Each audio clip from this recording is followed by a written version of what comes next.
Hello, I'm Morag, and welcome to this special episode of Sense Making in a Changing World podcast, a conversation from the 2024 International Permaculture Festival of Ideas.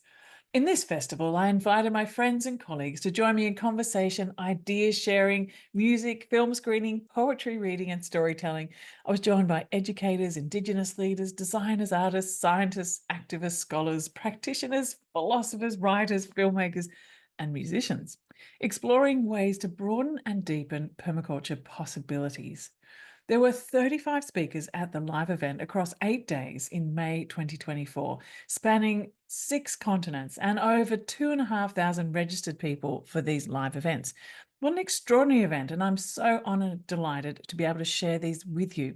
In this episode, I'm joined by Emeritus Professor Keibo Oiwa, exploring why it's so important to tend to the art of slow living while we see urgencies all around us. Keibo Oiwa is a leading environmental activist in Japan. He's the founder of the Sloth Club, a Japanese NGO that promotes slow and sustainable living, encouraging a new appreciation of rural life and a simpler way of living, with community, growing, and nature at the focus. He's an educator, cultural anthropologist, localization advocate, filmmaker, public speaker, and author and co author of over 50 books, including Slow is Beautiful, Culture is Slowness. And he also co authored a book with David Suzuki. Keibo is a regular contributor to many magazines, and every year as a professor, Keibo grew rice with his university students to give them an embodied experience of slow living. Before we head to the conversation, I'd first like to acknowledge that I'm recording this episode from my hand-built, solar-powered studio here in beautiful Gubbi Gubbi country with Jinnaburra lands to the east. I'm surrounded here by my permaculture forage gardens in a permaculture eco-village. This podcast is a project of the Permaculture Education Institute. We teach permaculture design, teaching, and livelihood skills online to people on 6 continents, who in turn localize and enrich it and find appropriate ways to apply the planet care ethics of earth care, people care, and fair share wherever they are. Check the links below to find out more about our programs. And remember too to subscribe to Sense Making the Changing World on your favorite podcast app, to share it freely, and to leave us, please, a 5-star review and a lovely comment, because it really does indeed help people to find this podcast.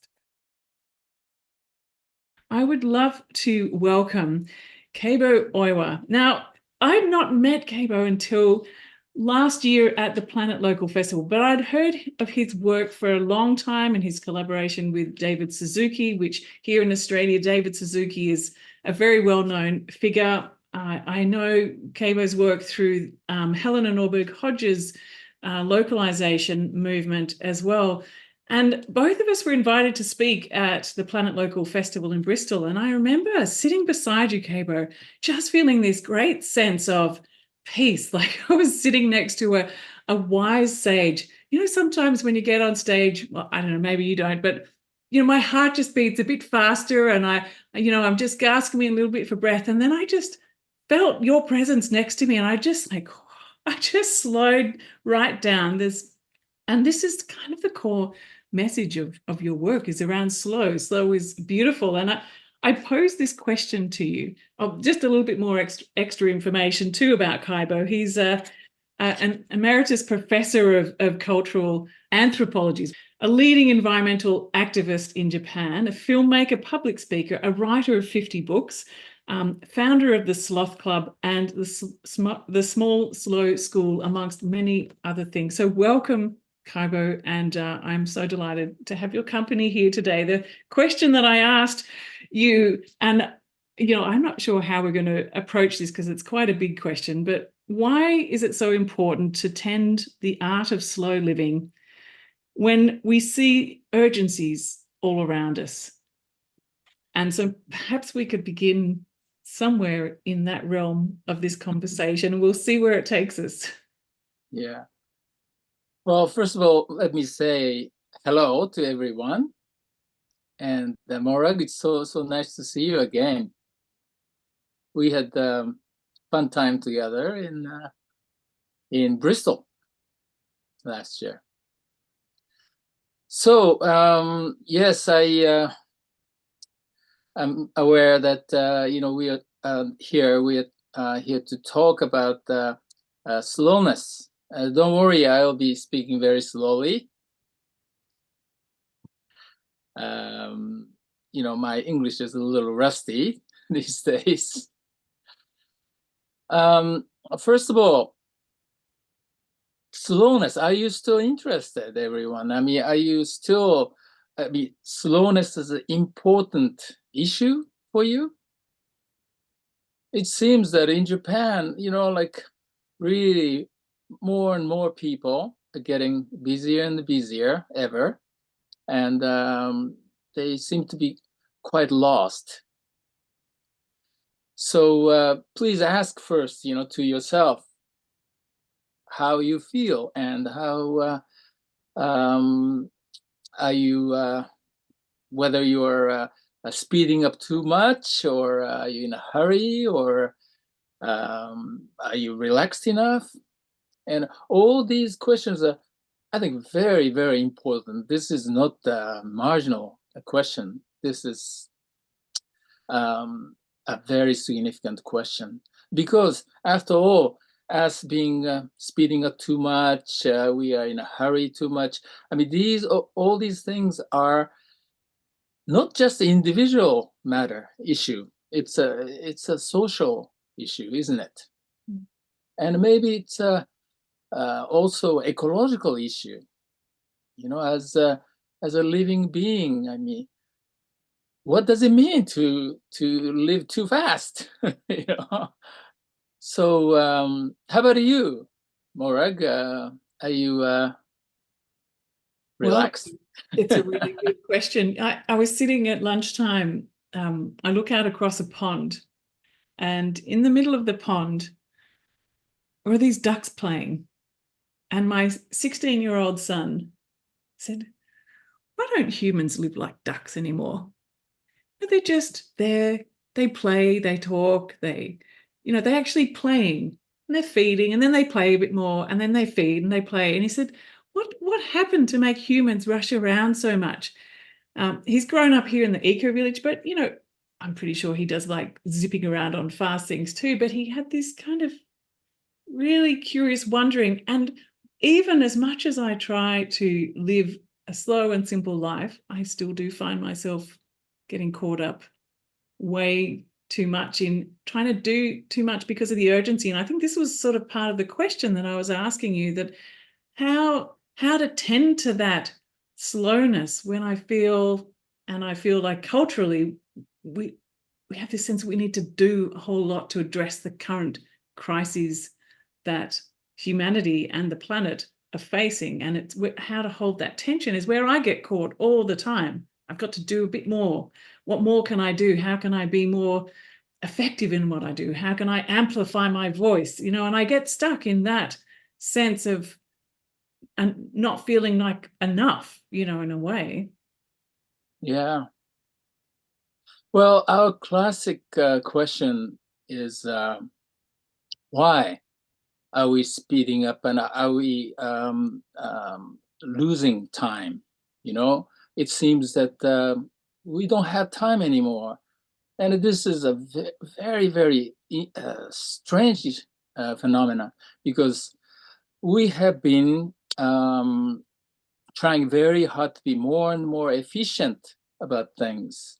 And we have been coming up with all kinds of new technology, which all are designed to be more efficient, meaning saving time, doing the same amount of thing within the shorter amount of time.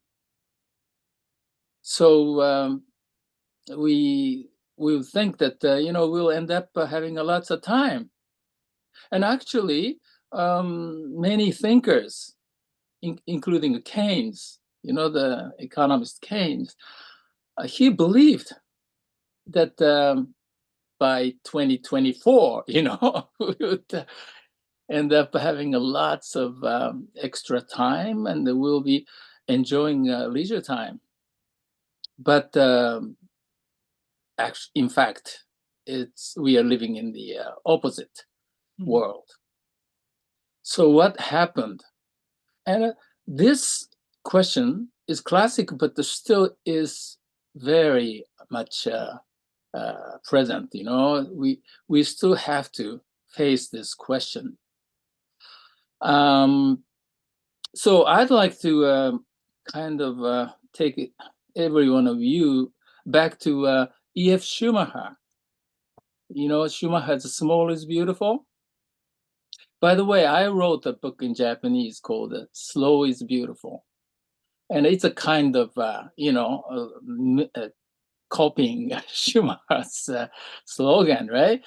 So Schumacher said, man is small, and therefore small is beautiful. But what does this mean? Man is small. No one wants to be called you're small, you're tiny, your idea is small, right? So what does this mean? Well, of course, we know now that Schumacher was talking about appropriateness, something appropriate to us. He was talking about appropriate size and appropriate scale. So our question now is, what is appropriate time? Temporal scale that is appropriate to us. So can we say that the man is slow, therefore slow is beautiful? Like my book. Can we say that? And what would that mean? Right? So for instance, okay, he is also saying, Schumacher is also saying this: greater even than the mystery of natural growth is the mystery of the natural cessation of growth. So here, this is a quite profound statement, isn't it? We are fascinated by growth, and we are still obsessed with growth, right? When something grows, we call it a miracle. But he says something that's more miraculous here, that nature knows where to stop. Actually, one late writer, he was a great writer in Japan by the name of Hisashi Inoue. He once said, he contrasted the civilization. Of course, he was talking about this capitalistic modern civilization with culture, like definitely the definition of culture. And he said, civilization tells us how far we can go. And the culture can tell us where to stop. So I think Schumacher was too talking about the stopping, in the right place. So obviously, when we talk about small or slow or simple, I call this 3 S's: slow, small, simple. We are not talking about just the physical slowness, for instance, like let's move slowly, like the animal sloth. Obviously not. But we are talking about appropriate speed, right? And then the next question is, what determines appropriate speed? How is it decided? How is it determined? And I think it's relatedness. Don't you think? I think so. I mean, when you're not related to anything, anything or any person, any fact, then, there's no, way to tell where to stop, Yeah. right? You know where to stop, where to slow down, according to the all kinds of relationship in which we live. You have the context. You're not just on a journey, on a direction and a path that you've set, and you have no limits. Yes. Oh, by the way, actually, I wanted to open our session with this haiku. I think everybody will enjoy. Do you know what haiku is? Haiku is the shortest form of poetry in the world. Please check this, everyone. Please check this up if you haven't. Haiku is a wonderful thing. It's a portable, you can carry it anywhere.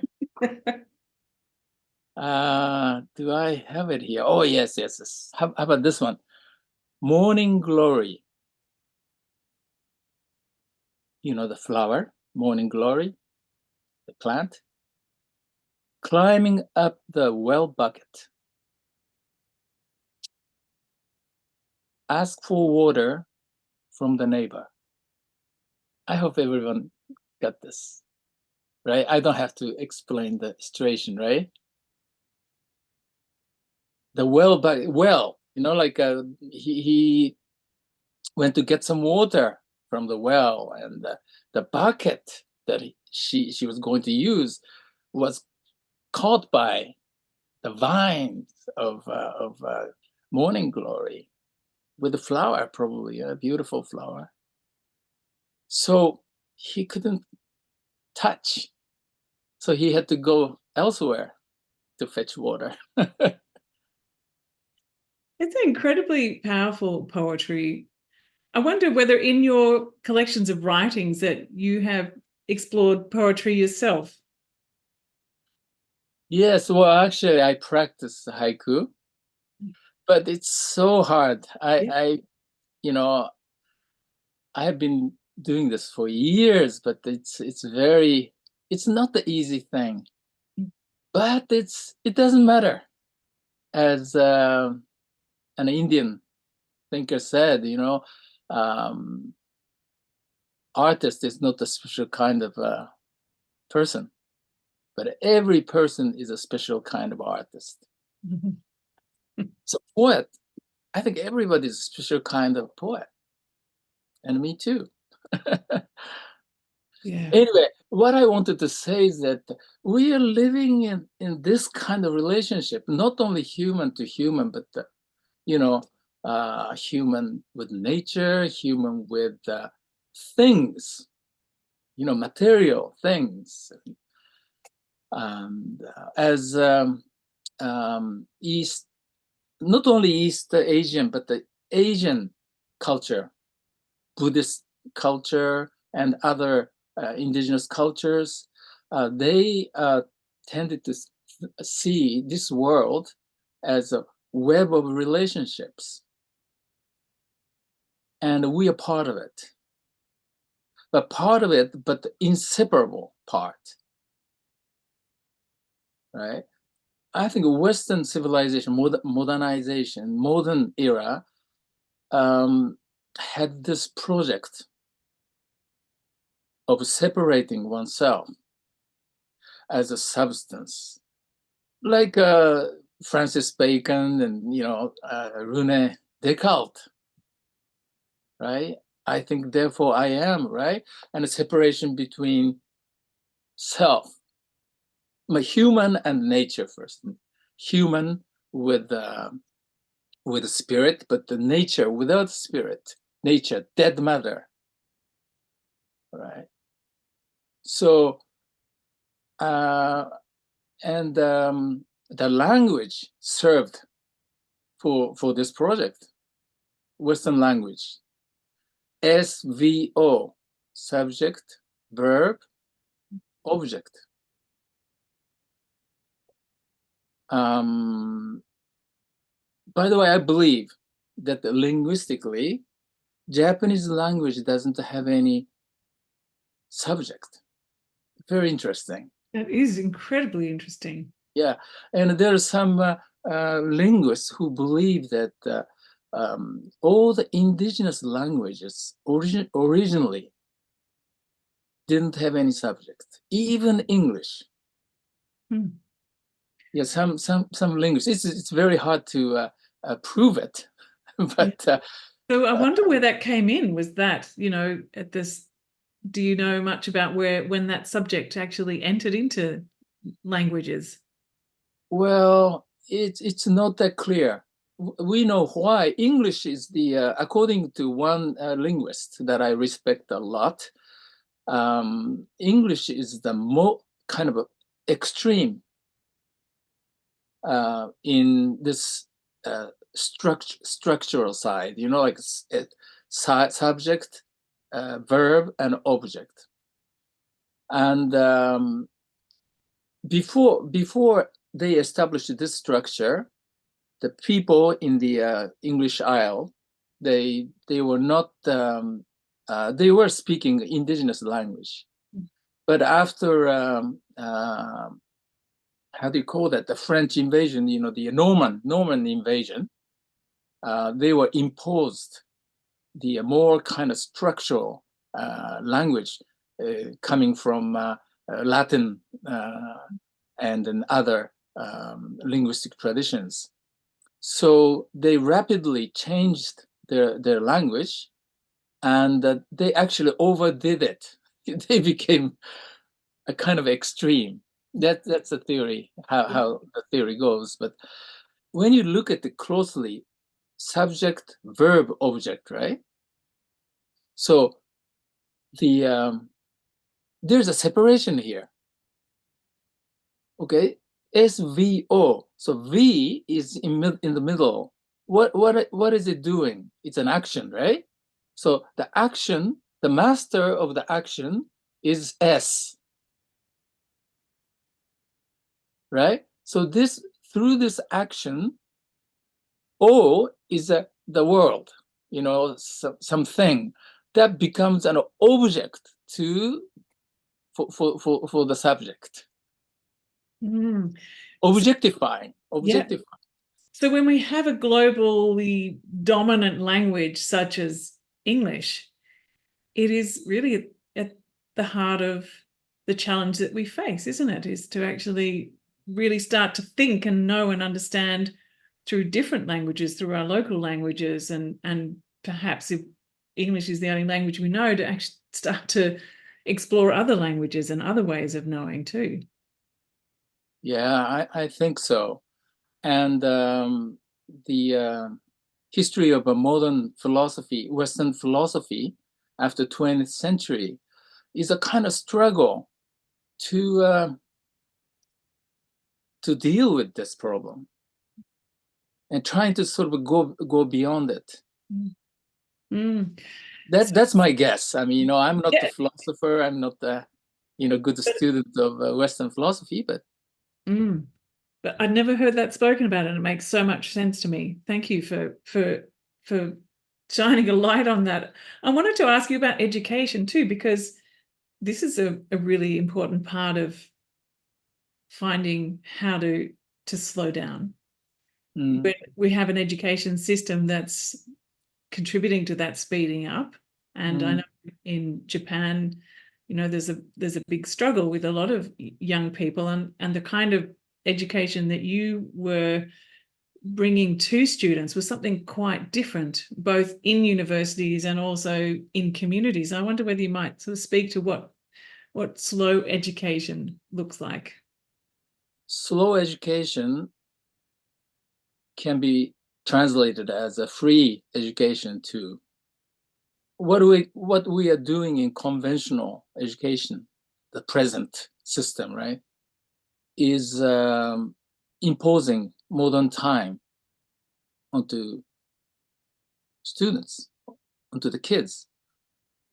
Oh, by the way, I heard that the etymology origin of the word school, it's recess and freedom.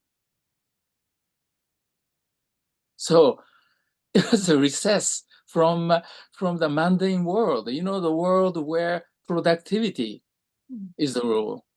Okay, we work very hard. So we go to school to rest. Right?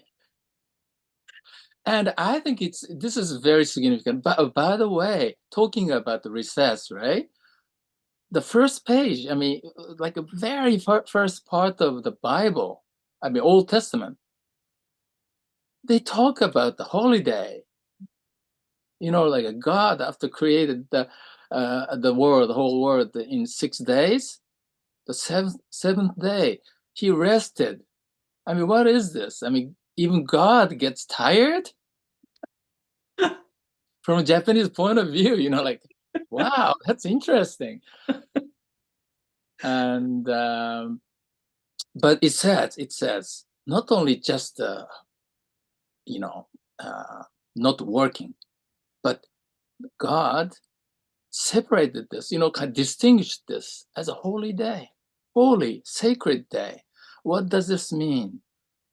Because 6 days, during the 6 days, we do, produce, become efficient, faster, right? Competition and waging war, fighting. But seventh day, you stop. And create a totally different dimension. That's what I think Old Testament is talking about. And what happened to this holy time? People go shopping. Yeah, yes. And holy time could be understood as time is sacred, time is holy.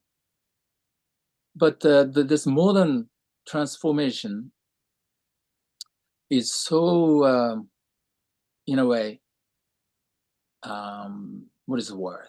Devilish, like to think that time can be mine.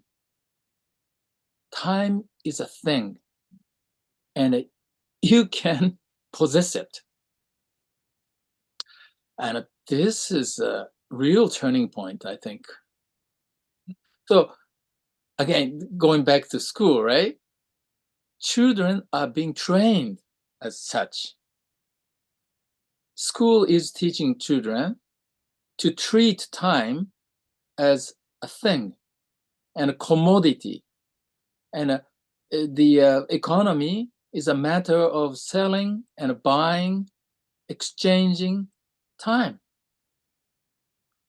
And of course, in order to get more time, you have to be efficient, right?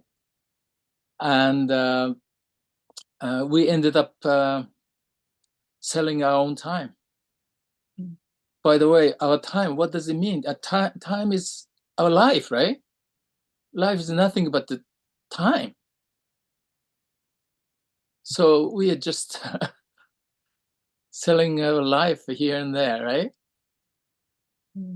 Yeah. And I really do worry a lot about the kind of education system that we have at the moment, and that in your country as much as ours too, suicide rates of young people because of this, like the deadly impact of the pressure of this, and what slow education looks like.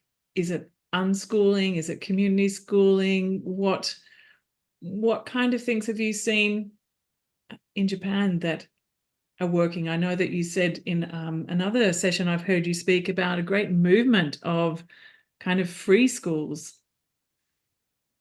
Yes, I'm very excited about this. And I have been visiting quite a few schools and the kindergartens, and and what is called forest kindergarten movement is also very popular in Japan and becoming more and more so. And here, I'd like to introduce the notion that I have been working on. That's muda. So I encourage everyone to write this down. M-U-D-A. M-U-D-A is a Japanese term meaning uselessness, meaning useless, you know. So of course, useless means totally negative. I mean, it's a bad thing. But we are becoming so efficient about getting rid of all the uselessness. So what will happen eventually? This is very frightening when the whole world is covered by usefulness. Mhm. What happens? Are you useful enough so that you can be allowed to exist? So that's the question children are facing today. Yeah. Adults, like a system is telling children to compete, to train yourself. Don't be lazy so that you'll be useful. Mm-hmm. Yeah, it's So so ingrained. I mean, there's this television show here. Well, it's from England actually. It's Thomas the Tank Engine, and it's like I've got to be a useful engine. Like it's always about this, and it's just all the kids watch it, and that's the thing. They've got to be useful. They've got to be purposeful. They've got to be on time, and all of these, the media that the children have, the books that they have, this narrative, this story is so prevalent. So I love the way that you are elevating slow and useless because they're often put out as being, well, you're slow, that's not very good. You're useless. Like they're all criticisms, whereas actually you're celebrating those qualities. yes. And that's a radical shift in the way that we see ourselves and how we are in our daily lives and how we communicate to other people, like really to watch our language when we're speaking with our children or speaking with our loved ones or speaking with our community. This time and this usefulness and efficiency narrative just blurts out of our mouth at every moment. And I catch myself all the time too with that. It's an unlearning process, isn't it? Right. Mm. So in my book, In Praise of Uselessness, well, it's not the useless read, believe me. I talk about this book, Homo Ludens. Homo Ludens, Huizinga, Homo Ludens means instead of Homo sapiens. I mean, by the way, don't you think Homo sapiens is a misnomer? I mean, what is this?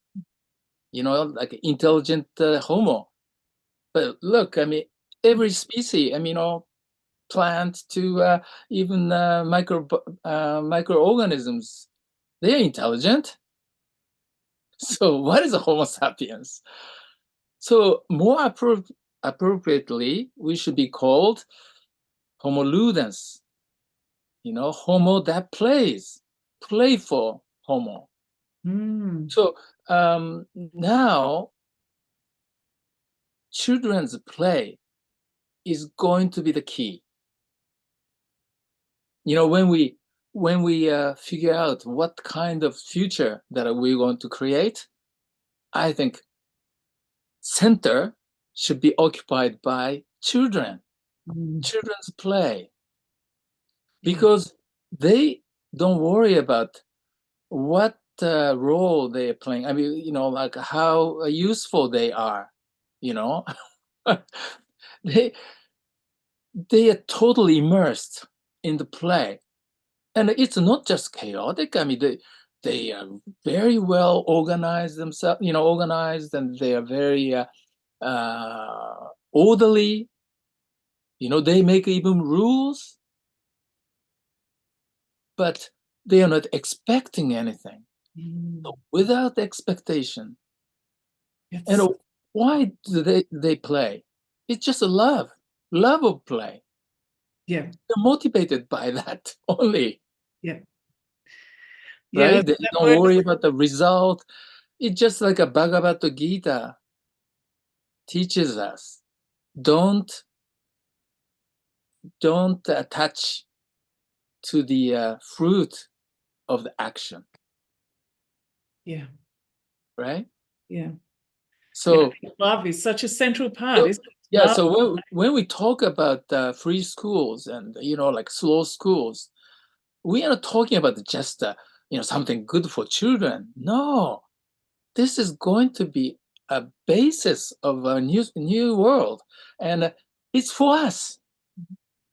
We are being educated by creating new schools, and we learn again that we have been losing so many wonderful useless time and useless moments, Mm. shared by relatives, family members, friends, lots of useless things.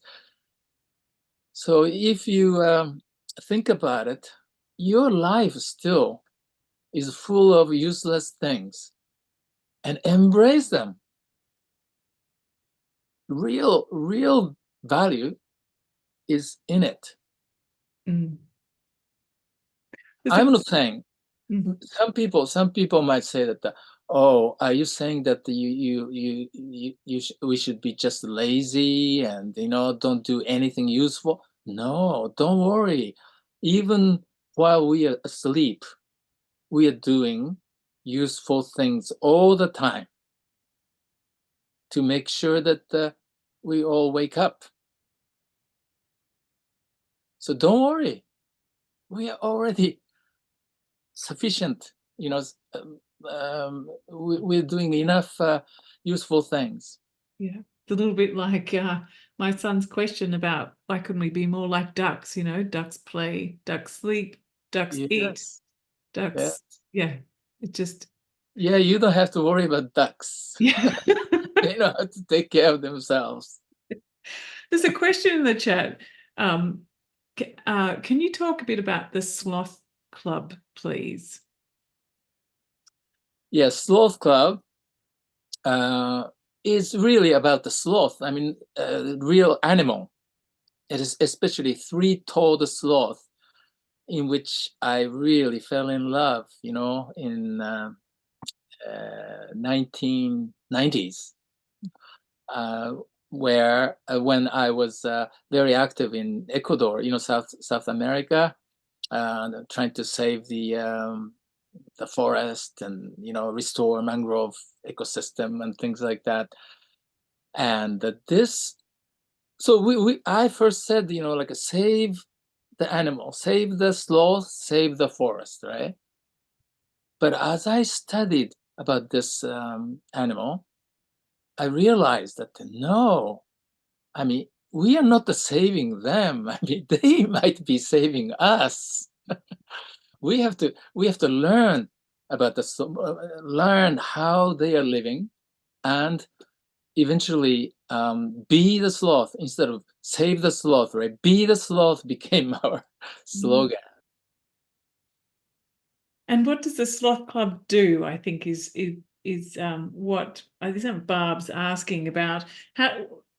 How does it bring people together around this notion of slow living? Mm. Um, in Japanese too, I use the English word slow.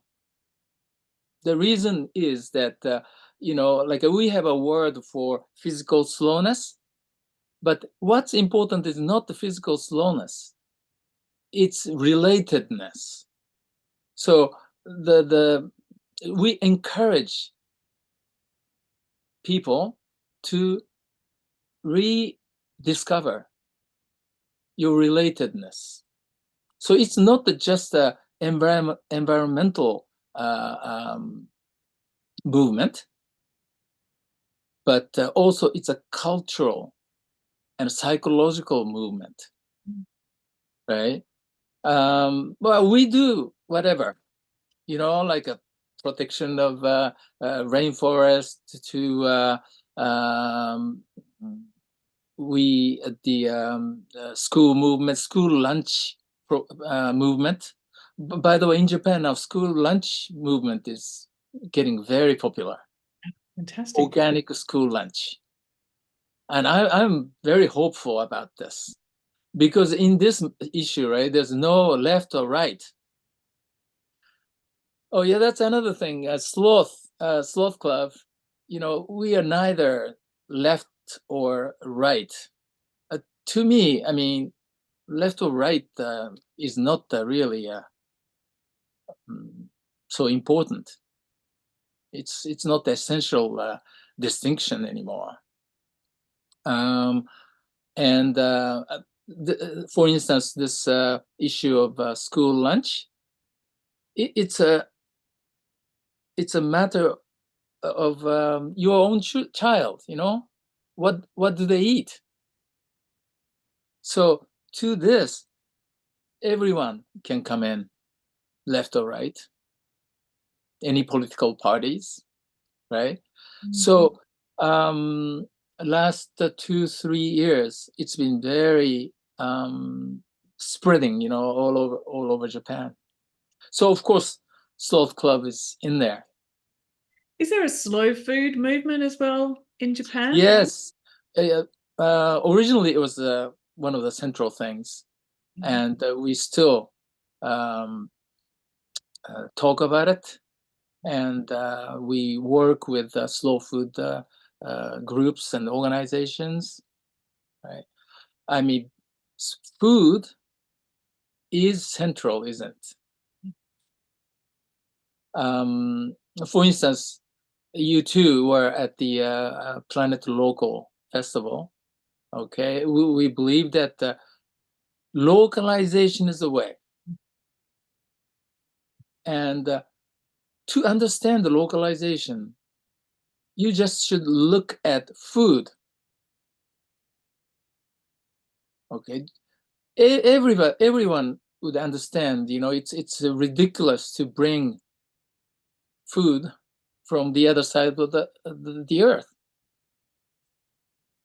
In right? Japan, what's the situation with food self-sufficiency in Japan? Is the local food movement, I know it's maybe growing, but is there, how much food do you need to import in Japan? And is the slow food movement helping to really address this situation? Yeah, it's very sad actually. Until modernization started, we were very much locally self-sufficient and vibrant societies. Um, Even 1960, about 60 years ago, we were almost self-sufficient in food. But now, um, our self-sufficiency rate is down around 10%. Oh, wow. Officially, the government says it's a 37, 38. But when you include, the fact that we import all the fuel, we import all the fertilizer, seeds even, we're not controlling anything. We have to import everything. And these are regarded as the necessity. So including all these figures, we are about the 10, 11. Gosh. And in 10 years, we'll be down around 4 or 5, Wow. according to some studies. And how are things So like the this is like I mean, we were probably 100 years ago, we were one of the top countries in terms of self-sufficiency in food, and our farming tradition has 2,000 years of tradition, you know, and there were so many amazing agrarian thinkers, philosophers, okay, throughout the history. But we just are losing it. You used to They've take been losing it. used to take your students out to grow rice in a traditional way, didn't you? How do young people feel when they have that experience? And are you finding that there is a movement, like in a lot of other places, that actually slowing down from this kind of fast-paced society that we're being pushed towards, that they're also going, actually, no, I'd like to tend to that, like a sort of a back to the land movement? Are you noticing that? Well, very much like other parts of the world, more and more young people interested.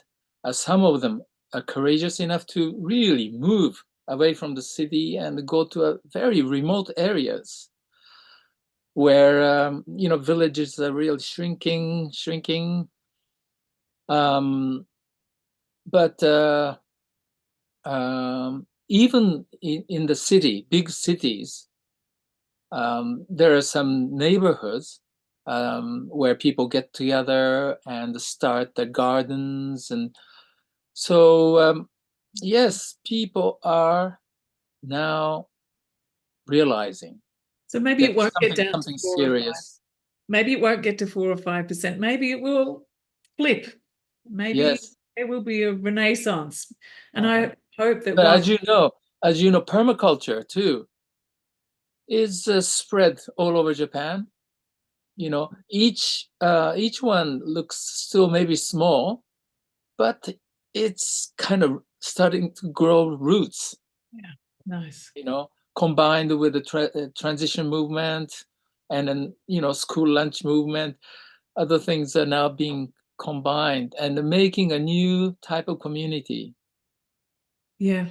It feels like there is a whole lot of intersecting movements that are actually all part of one movement, the kind of the localization movement or the slow movement. It feels like there's something there. I feel, and this is maybe part of the caravan of hope, like sharing the good news. Like, could you maybe share a bit about what's happening with that right now?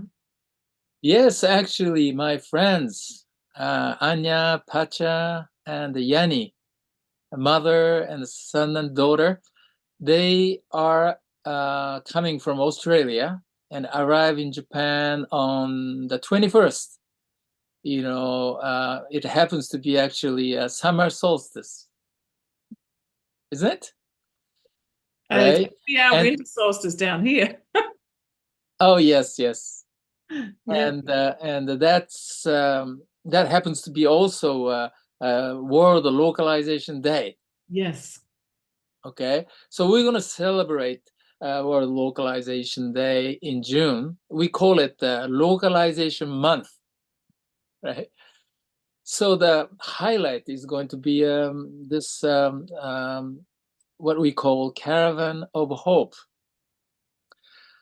I'm very sick of the fact that scholars, academic people, and even environmentalists, many of them, they look so pessimistic. They sound so pessimistic. And some of the activists and some of the scholars, they're competing, which can be more pessimistic than the other. So this is not good. I said that children are hope. So we have to, with the children, right? People of our generation should be hopeful. We have to talk about hope. Yeah. So anyway, the hopes are in local areas. You know, the mainstream media don't pay attention to these small places, but actually that's where hope is. So we're gonna, Anya, I'll be part of this caravan. I'll be traveling with Anya and the family, and we visit all these communities it's mostly western part of Japan, and collecting good news. Yeah, I think I just as you were saying that, I was imagining just this slow travel, meeting lots of local communities doing great, Yes, sharing stories and ideas, and how amazingly powerful and hopeful just a simple act like that is. And it's something Yeah. we can all do. Yes, please, in Australia, elsewhere, Yeah. please organize a caravan of hope, Yeah. and please invite children, young people, to visit all these places. Yeah. Fantastic idea. There's one other question here at the bottom saying, this is from Michelle. She said, I'm concerned that many people, including young children, use every spare moment looking at their electronic devices. Do you think we need to spend some time doing nothing? Yes, yes. Um, don't blame children. Adults, it's our problem, right? So be with them. It's very interesting. Time, right? You cannot separate time from yourself. So you cannot give time as a birthday present. Only way to give time is to be with. So that's the most radical thing that you can do. It's a radical present. Just be with them, right? Yeah. And let's create a holiday. I think each family should create a holiday, holy day, sacred time Yeah. where children are free from homework and schoolwork and all this work. There was a question I wanted to ask you about language as well, because, quite often when we're talking about a lot of these ideas, we, talk about, you know, degrowth and decolonization and de this and de that.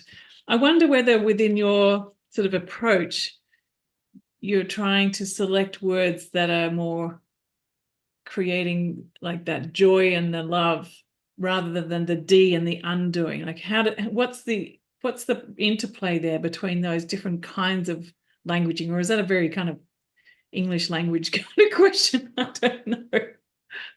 Hmm. Yeah, well, actually, I like D too. Degrowth, definitely. I mean, I believe in it, Mm-hmm. but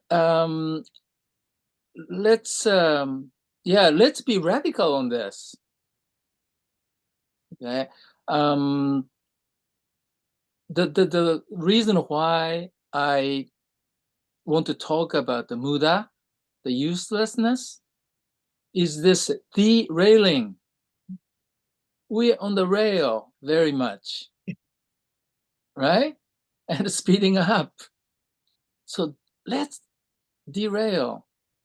And this rail is from means to end. Yeah. We are acting as if we have a definite end, objective, destination. But where are we going? What is our destination? So, yeah, D, D. wonderful. Go ahead and D. Yes, right. Let's Thank you. derail. Yeah, I really love that notion because we are stuck in the rut. We are stuck on the rails, and and unless we can get off Yeah, those, start to see the bits in between, the things that we might have rushed past and thought were just useless. right, Actually, right. that's where the real, or where the gold is, or that I don't even like that terminology. But anyway, I think What one wise thing to do is to pay more attention to what's being regarded as negative. I have been doing this all my life, like slow, small, simple, muda, uselessness, you know, all these things are downplayed, ignored, yeah, or ridiculed, yeah, ridiculed, absolutely, yeah, right? So we are trying to hide, like that you have inside, right? your slowness is being hidden, or your smallness is being hidden. Your secret joy of being with friends, hidden. So refocus on these so-called negative things. Mm. And we should be more careful about so-called positive things. Mm-hmm. There's another question in the chat here. Maybe one quick last question, because I see we're just about on time. Burju Kumar is asking, how much slow is slow living? Who and how one decides how slow is slow? I guess that's a very personalized question, isn't it? Well, I can't help you on that. But what I can say is that the slowness, again, is not the physical speed that I'm talking about, right? It's a relatedness. Mm. Only when you are related,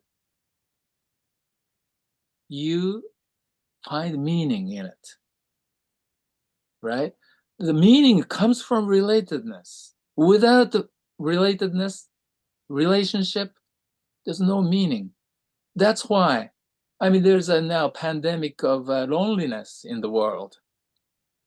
No meaning to live, no ikigai to live. So, yeah, there's no end to be related. Don't worry, you are related anyway. And, nothing of yourself is a creation of yourself. You don't possess yourself. It's not your possession. You didn't make it. Everything we eat, everything we have, wear, everything is given. Relatedness is our earth, is our home. So without that home, we are nothing. We are not there. Thank you so very much for spending this time with us here at the festival. It's been an absolute pleasure to spend this hour with you. Thank you. Oh, it's my honor to be here. Thank you for tuning into this episode of Sense Making in a Changing World from the International Permaculture Festival of Ideas, and to where you can find all the conversations at the International Permaculture Festival of Ideas. And also check the show notes for where you can find details of our permaculture courses and resources. Make sure you're signed up to hear news and updates, and come and join us at the Permaculture Education Institute to learn practical skills for designing and teaching permaculture and making a good livelihood while living a permaculture-inspired, one planet way of life. Oh, it's my honor to be here. Take care. Enjoy the caravan of hope.